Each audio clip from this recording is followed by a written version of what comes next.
Olá, meu nome é Marcelo Amorim, sou instrutor do curso Teologia Fácil. Neste módulo, nós estaremos dissertando sobre cosmovisão cristã. O que então é essa coisa chamada de cosmovisão que nós falamos que é tão importante? Se jamais ouvi falar de cosmovisão, como posso ter uma? Esses são questionamentos que normalmente as pessoas que não entendem o que é uma cosmovisão fazem a respeito do tema. Essa pode muito bem ser a indagação de muitas pessoas. Um exemplo pode ser encontrado em Monsenhor Jordan, personagem da peça de Jean-Baptiste Molière, O Burguês Fidalgo, que repentinamente descobriu falar em prosa durante 40 anos, sem jamais tê-la conhecido. No entanto, conhecer a sua própria cosmovisão é algo muito mais valioso. Na verdade, é um importante passo rumo à autoconsciência, o autoconhecimento e o autoentendimento. Então, afinal, o que é cosmovisão? Em essência, é isto.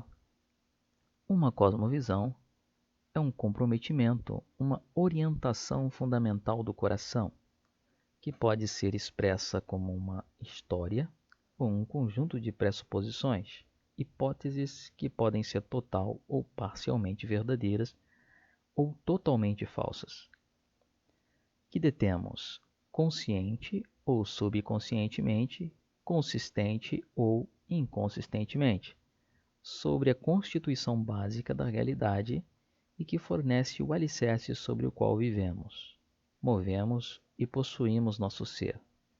James Sartre. 7 questões básicas, quando se fala de cosmovisão, têm que ser levadas em consideração. O que é a realidade primordial? Qual seja, o que é realmente verdadeiro?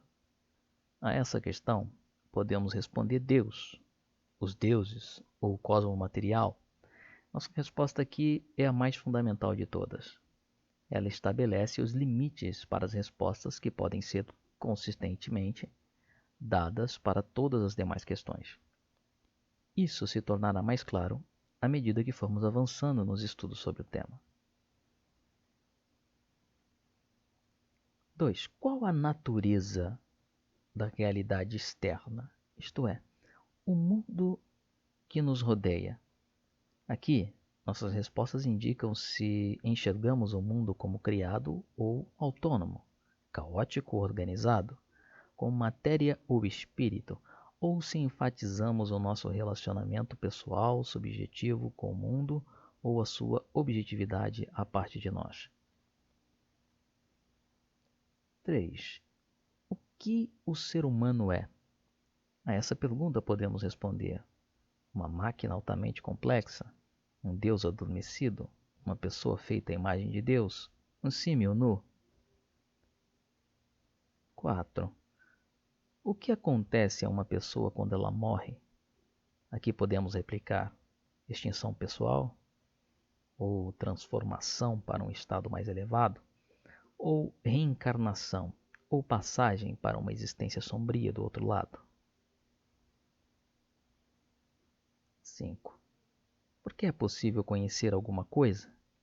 As respostas incluem a ideia de que fomos feitos à imagem de um Deus onisciente ou que a consciência e a racionalidade se desenvolveram sobre as contingências da sobrevivência ou ao longo do processo evolutivo.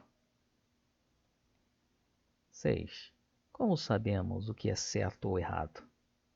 Novamente, talvez tenhamos sido criados à imagem de um Deus cujo caráter é bom, ou talvez o certo e o errado sejam determinados apenas pela escolha humana, ou talvez pelo que nos faz sentir bem, ou as noções se desenvolveram simplesmente sobre o ímpeto direcionado à sobrevivência cultural ou física. 7. Qual é o significado da história humana? A essa questão podemos responder: para compreender os propósitos de Deus ou dos deuses, para fazer da Terra um paraíso, preparar as pessoas de modo a viverem em comunidade com um Deus amoroso e santo e assim por diante. Por que cremos em alguma coisa? Cremos da forma que cremos porque temos um arquivo mental de crenças. Afinal, todos nós, naturalmente, temos várias razões ou motivos para acreditar em certas coisas. Podem ser razões sociológicas, em virtude da influência de nossos pais, amigos, sociedade e cultura em geral. Razões psicológicas, porque tais crenças podem nos proporcionar tranquilidade, conforto, significado, identidade, esperança e propósito na vida. Razões religiosas, por acreditarmos nas escrituras, pastor, padre, guru, igreja ou líder religioso. E por fim, por razões filosóficas, porque tais crenças podem demonstrar uniformidade, coerência e explicação racional da realidade. Agora criaremos um quadro onde você deve assimilar melhor as ideias do porquê você tem a sua cosmovisão. Veja abaixo essas razões.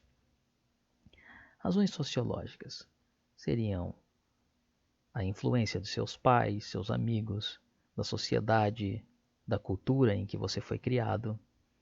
As razões psicológicas são relacionadas ao conforto, à tranquilidade, o significado que você dá às coisas, propósito que você tem da vida, esperança, identidade e assim por diante. As razões religiosas, elas podem ser determinadas pelas escrituras, por um pastor ou padre, por um guru, por um rabino, por um líder religioso ou por uma igreja. Razões filosóficas.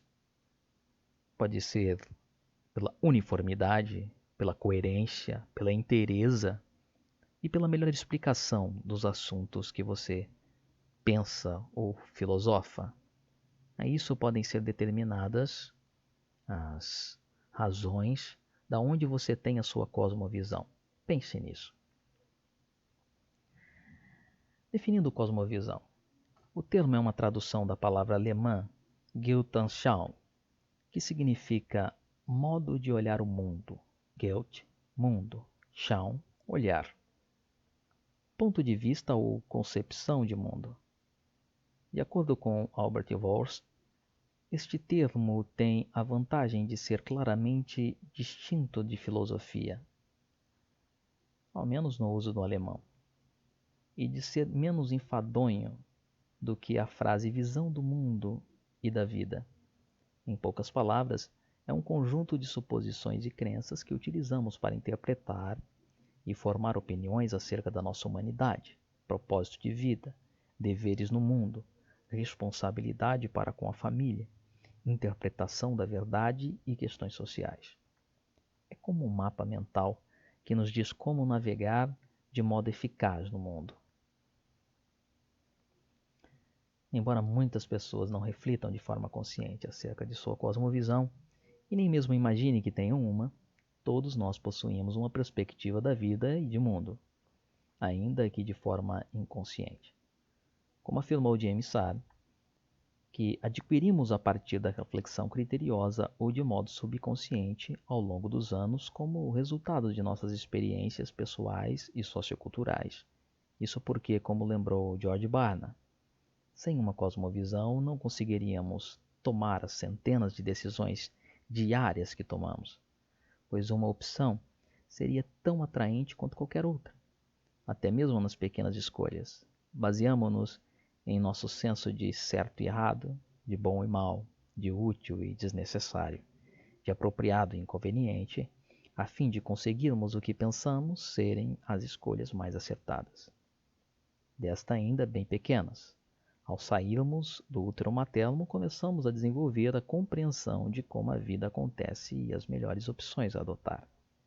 Provavelmente hoje, você deve ter algum paradigma na sua vida diferente de alguma outra pessoa que talvez você conheça.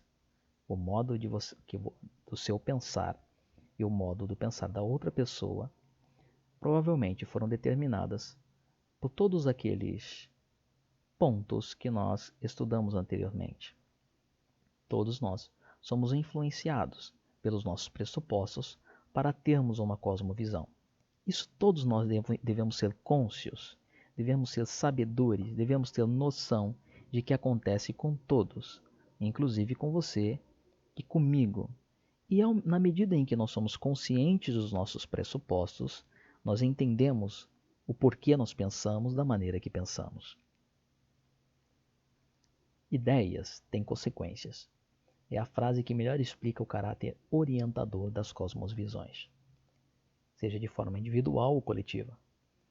Por conta disso é que Guilherme de Carvalho compara a visão de mundo à raiz de uma árvore, na qual as crenças são os pressupostos, vão gerar valores, que são o tronco.